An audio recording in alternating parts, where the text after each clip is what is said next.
Hello' সন্মানীয় বন্ধু বান্ধৱীসকল, আমি এবিধ অত্যন্ত উপাদেয় ফল, উপাদেয় মানে উপকাৰী আৰু সাংঘাতিক উপকাৰী। বহুতে অৱশ্যে ভাল নাপায় খাবলৈ টেঙাৰ কাৰণে, কিন্তু এইটো আমাৰ টেঙা কৰ্দৈ নহয়। দেখিছে কৰ্দৈ বুলি গছ পাত দেখিলে গম পায়। এইটো কৰ্দৈৰে এটা জাত আছে মিঠা, সেইটো ৰহদৈ বুলি কয়। এইটো মই ৰুওঁতে দেখাইছিলোঁৱে। এইটো বাল্টি এটাত ৰুইছোঁ, কেনেকৈ প্লাষ্টিকৰ বাল্টি এটাত। আচ্ছা, ৰোৱাৰ মাত্ৰ 8 মাহ হ'ল। এই 8 মাহত শ্ৰীবৃদ্ধি হৈ পেলাই এয়া সুন্দৰকৈ ফুলিছে। এয়া দেখিছে, এইবিলাক ফুলিছে, গোটেই আৰম্ভ কৰিছে ফুলা। এইবিলাক তলে ওপৰে আৰম্ভণিয়ে হৈছে দেই। এইটো আৰু ফুলিব, যথেষ্ট গোটেই গছে সৈতে ফুলিব। একদম পূৰা গছ ভৰি লাগিব, ডাল ভৰি লগা বুলি কয়, ডাল ভৰি লাগিব। কিন্তু যদিহে আমি ইয়াক সম্পূৰ্ণৰূপে যত্ন ল'ব পাৰোঁ, কাৰণ ই লিমিটেড এটা পাত্ৰত আছে, যিহেতু সীমিত পাত্ৰত আছে, গতিকে আমি খাদ্য দিব লাগিব। এতিয়া ফুলাৰ সময়ত ইয়াক ফলটো ডাঙৰ হোৱাৰ কাৰণে, ই কলিৰ পৰা ডাঙৰ হোৱাৰ কাৰণে, পৰিণত হোৱাৰ কাৰণে আমি ইয়াক খাদ্যৰ যোগান ধৰিব লাগিব। আমি কেনেকৈ খাদ্য যোগান ধৰোঁ আৰু এই সময়ত কি খাদ্য যোগান ধৰোঁ, সেইটো বিষয়ে আমি আজি ৰেকৰ্ডিং কৰিবলৈ ওলাইছোঁ। প্ৰথম কথা হ'ল কি, বহুতে প্ৰশ্ন কৰিব পাৰে যে কৰ্দৈনো আৰু এটা য'তে ত'তে ৰুলেই হ'ল, গছ ৰুলেই হয়, ইয়াত কি আৰু ৰুব লাগে। আমাৰ কথাটো হ'ল কি, কৰ্দৈ হ'ল বৃক্ষ শ্ৰেণীৰ গছ, বৃক্ষ আৰু, গতিকে ই ডাঙৰ গছ হৈ যায়। কিন্তু আমি যদি এনেকৈ লিমিট পৰিসৰত কৰোঁ, আমি যদি এনেকৈ কৰোঁ, কি হয়, ইয়াৰ ফলত এই গছজোপা বেছি নাবাঢ়ে। আমি ইয়াৰ আকৌ প্ৰুনিং কৰিম, লাগি যোৱাৰ পিছত আকৌ কাটি দিম, ডালবিলাক কাটিম, জোপোহা হ'ব। গতিকে কম ঠাইত কম মাটিত কৰিবলৈ হ'লে এনেকৈ বাল্টি বা বস্তা বা গ্ৰ' বেগ বা ডাঙৰ টাব তেনেকৈ কৰিব পাৰি। কৰি পেলাই ইয়াৰ পৰা সম্পূৰ্ণৰূপে উৎপাদন পাব পাৰি আৰু ঘৰত ইয়াক খাবলৈ উৎপাদন কৰি ল'ব পাৰি। আৰু সেইকাৰণেহে আমি টাবত কৰি দেখাইছোঁ। জাপানততো এনেকুৱা এটা কলাই আছে, যাক কয় বহুতে জানে বনচাই বুলি কয়। তাত ডাঙৰ ডাঙৰ গছবিলাক ৰাখি থৈ দিয়ে, ফলবিলাক ৰাখি থৈ দিয়ে, ফলৰ গছ সুন্দৰকৈ লাগে গছবিলাকত। সৰু গছতে বহুত বহুত লাগি থাকে। গতিকে আমি এনেকৈ কিয় কৰিব নোৱাৰোঁ, সেইটো হৈছে অলপ তাৰ আৰ্টটো অলপ শিকিবলৈ সময় লাগে। আমি এই বিষয়ে পিছত ভিডিঅ' দি আছোঁ। আজি আমি ইয়াক কেনেকৈ যত্ন ল'ম সেই বিষয়ে ক'বলৈ গৈছোঁ। আৰু কৰ্দৈ টেঙা বা ৰহদৈ, এই আমাৰ কৰ্দৈৰ ভিতৰত ৰহদৈ জাতটো মিঠা জাতীয়। গতিকে ইয়াৰ গুণাগুণৰ বিষয়ে ক'বলৈ গ'লে ভেষজ বিশেষজ্ঞসকলে বৰ্ণনা কৰা মতে ইয়াৰ যথেষ্ট গুণ আছে।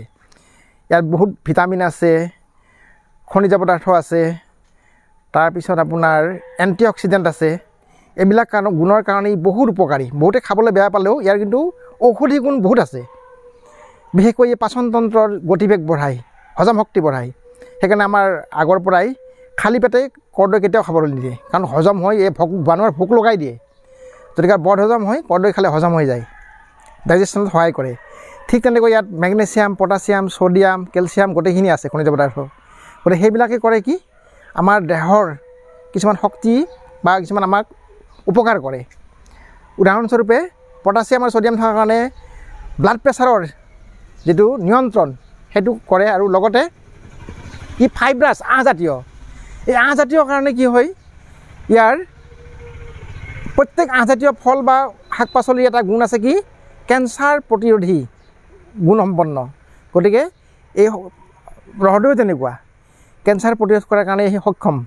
প্ৰতিৰোধ কৰা মানে এটা সহায়কাৰী আৰু। ঠিক তেনেকৈ এণ্টি অক্সিডেণ্ট থকাৰ কাৰণে কি হয়, ছালৰ যদি মানুহৰ কিছুমান চৰ্ম ৰোগ সেইবিলাকৰ প্ৰতিৰোধ কৰে। গতিকে বিভিন্ন ক্ষেত্ৰত উপকাৰী। তেনেকৈ আমাৰ যিটো শ্বেতৰক্ত কণিকা তেজৰ, সেইটো গঠনতো সহায় কৰে কৰ্দৈ খালে, কৰ্দৈ ফলটোৱে। গতিকে ইয়াৰ উপকাৰ আৰু বহুত বহুত আছে।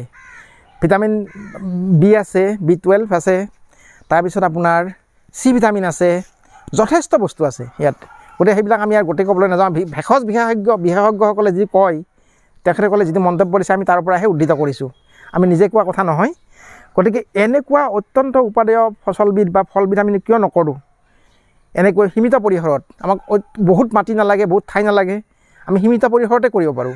ঘৰৰ বাৰাণ্ডাত থ'ব পাৰোঁ, চোতালত থ'ব পাৰোঁ, ছাদত থ'ব পাৰোঁ। কেৱল অলপ ইচ্ছা আৰু অকণমান কষ্ট কৰিব লাগে। গতিকে এনেকৈ যেতিয়া ডাল ভৰি লাগিব, তাই মনটো কেনেকুৱা লাগিব, ল'ৰা ছোৱালী দেখিলে কিমান ফূৰ্তি পাব, ওলমি ওলমি লাগি থাকিব, পকি থাকিব। তাৰপৰা ছিঙিলোঁ আৰু খালোঁ চিধা চিধি, যেতিয়াই মন যায় তেতিয়াই খাব পাৰি। গতিকে ইয়াক কিন্তু আমি যত্নটো এতিয়া কেনেকৈ ল'ব লাগে বা আমি কেনেকৈ লওঁ, সেই বিষয়ে অকণমান ইয়াতে মই দেখুৱাই আছোঁ। প্ৰথমতে আমি ইয়াত কিবা যদি অলাগতিয়াল বন জাবৰ আছে সেইবিলাক নিৰাই দিব লাগে বা উঘালি পেলাব লাগে।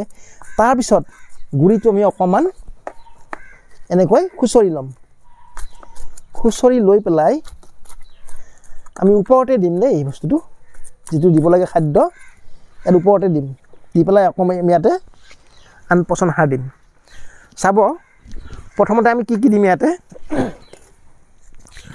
খুব বহুত বস্তু নিদিওঁ আমি এতিয়া বাৰিষাৰ সময়টো আমি ৰ'দ দিয়া বা বৰষুণ দিয়াৰ লগে লগে সেইটো সুযোগটো লৈছোঁ এয়া চাওক নিমৰ খলি হয় অলপ ই বেক্টেৰিয়া বা ভাইৰাছ ধ্বংস কৰে বা মাৰে লগতে ই সাৰো হয় এয়া হ'ল বনমিল এইটো সাৰৰ উৎস এইটো হ'ল চাফ ফাংগিচাইড মানে ভেঁকুৰজাতীয় বেমাৰৰ পৰা ৰক্ষা কৰাৰ কাৰণে এইটো দিব লাগিব অলপ অলপ আধা চামুচমান দিছোঁ আমি আৰু এইটো হ'ল মেগনেছিয়ামৰ গছজোপাত বহুত সহায় কৰে ফল ধৰাত গতিকে আমি এইটো দিম লগতে আমাৰ এয়া আছে জৈৱ সাৰ তাৰপিছত এয়া আছে আমাৰ মৰা গোবৰ এইখিনি আমি দিম বেছি বেলেগ নিদিওঁ সৰিয়হৰ খলিয়ে চলি আমি নিদিওঁ কিয় এতিয়া গৰমটো বিশেষ তাপমাত্ৰা বহুত বেছি সেইকাৰণে সৰিয়হৰ খলি আমি এই মুহূৰ্তত নিদিওঁ গতিকে আমি গোটেইখিনি এইখিনি মিহলাই ল'ম এনেকৈ মিহলাই ল'ম এইখিনি মিহলাই ল'লোঁ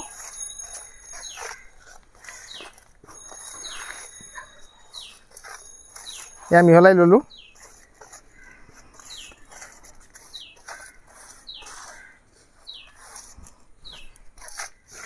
মিহলাই লোৱাৰ পিছত আমি এতিয়া ইয়াৰ গুৰিত চাৰিওফালে এনেকৈ ছটিয়াই দিম চবফালে পৰিলে হ'ল আৰু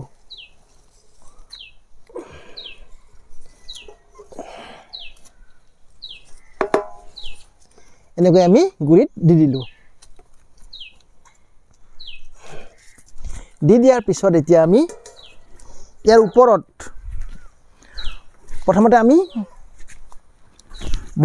ঘৰতে বনাই থোৱা জৈৱ সাৰ ইয়াত দি দিম অৰ্গেনিক সাৰ এইবিলাক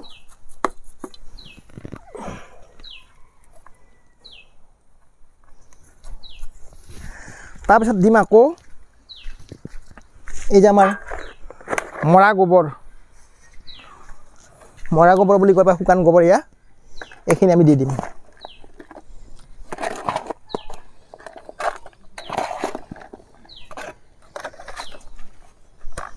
এই খাদ্যখিনিয়ে গছজোপাক ফল ডাঙৰ কৰাৰ ক্ষেত্ৰত আৰু ফল কিছু বেছিকৈ ৰোৱাৰ ক্ষেত্ৰত সহায় কৰিব আমি খাদ্য যোগান নধৰিলে ইয়াৰ অসুবিধা হ'ব এবাৰ খাদ্য খালে আমি যেনেকৈ থাকিব নোৱাৰোঁ উদ্ভিদৰ একেই গতিকে আমি এনেদৰে এক যোগান ধৰিলোঁ গতিকে বন্ধু বান্ধৱীসকল আপোনালোকে এনেকৈ ৰুৱক ফলৰ গছ ঘৰত টাবত বা বস্তাত বা যিকোনো কণ্টেইনাৰতে হওক তেনেকৈ উৎপাদনশীল হ'লে নিজে দেখি ভাল লাগিব গতিকে আজি ভিডিঅ'টো কেনে পালে কি দেখিলে আমাক মন্তব্যৰে জনাব শ্বেয়াৰ আৰু ছাবস্ক্ৰাইব কৰিবলৈ নাপাহৰিব ধন্যবাদ